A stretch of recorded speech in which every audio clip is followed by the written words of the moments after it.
If you haven't figured this out about me yet, you haven't been watching. I don't do things the way most people do them. For example, even the words listing presentation make me want to throw up in the back of my mouth. I don't even use that term, and here's why. When I'm going for a listing, if I say that I'm doing a listing presentation, to me, that implies that I'm going to go stand in front of the seller and present to them how freaking amazing I am, and put on a show and show them my book with pictures of my team and my office and how many $1 trillion worth of real estate I sold and what awards I got. And guess what? They don't care. What a seller cares about is how I'm going to help them sell their house. And how can I walk into someone's home and present to them how I'm going to sell their house when I don't even know what they need? It makes no sense. I don't ever say I'm doing a listing presentation. I'll say I'm doing a listing appointment. And it's really more like therapy than it is a presentation. They're not there to see me perform. They're there for me to help them through one of the most expensive and complicated transactions of their life. And we don't even yet know why they are selling. Sometimes people are not selling because of a joyous occasion and they need us to listen to them.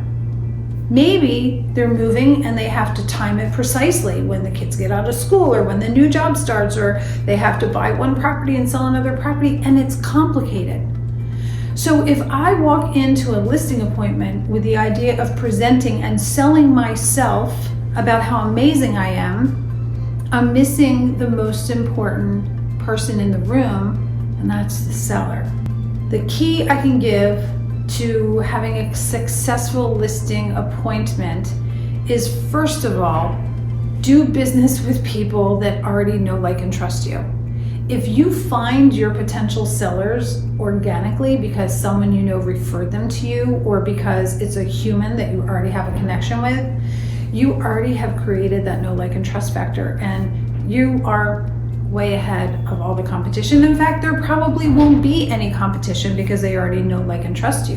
And I know there are people out there who say, oh, well, I'm not going to get as many listings if I only go with the people that I know organically. And I'm going to say, well, it's quality over quantity, because how many times do you have to go on your listing presentations and you don't get it because you're competing with other agents? What could you do with that time? I don't know, sell another house, take a vacation, take a nap, volunteer. There's so many other things that you could do instead of just trying to churn out appointments and present yourself so that you can get a few of those listings, so that you can win a few of those listings. Doing business with people that we already have that know, like, and trust factor with is not only more efficient, it's more human, it's more fun, it's more in the flow, but it's also easier because we don't have to go there and present about who we are and try and win them over. And it also is better service, because when I go into a listing appointment, I already know the person wants to sell because I already know the person, or they were referred to me. But what I do in the beginning, instead of reading a script or reading a presentation, is I start off with a question. I start off with questions. Why do you want to sell? What can I do? How long have you been here? I ask leading questions to try and get to know the person. I never walk in with a pre-printed script. I go in with my humanity. That's what I lead with. And when I lead with my humanity and it's backed by my knowledge and my tool belt of real estate tools, then I ask a question. And when I ask the question, the next step is to actually listen to the answer. Because scripts and cold calls, when I've seen them, never used them, they tend to try and lead the person at the other end of the call down a path where we get them to the ultimate place we want them to be, which is to sign the contract. To the point where cold calls and scripts even have sections where they discuss how to overcome objections. If I'm meeting with a client and my duty is to serve, yet I'm trying to overcome their objections, who is that serving? Them or me? Well, it's not serving them. If they have an objection, my job is to listen to it and to fix it, not to try and overcome it. So when I go into a listing appointment and I ask questions and try to get to know the person on the other side of the table, beautiful things happen. Because I make a real connection, I find out what their problem is, I find out what their goals are, and then I simply reach in my tool belt with my humanity and I pull out what I need in order to help them solve their problem. And if I don't get listings doing it that way, guess what? I don't want listings, because selling someone's home is a huge responsibility and a huge privilege. And for someone to trust me in their home with their most valuable asset that they've probably ever had, where maybe they raised their family, maybe they buried their spouse.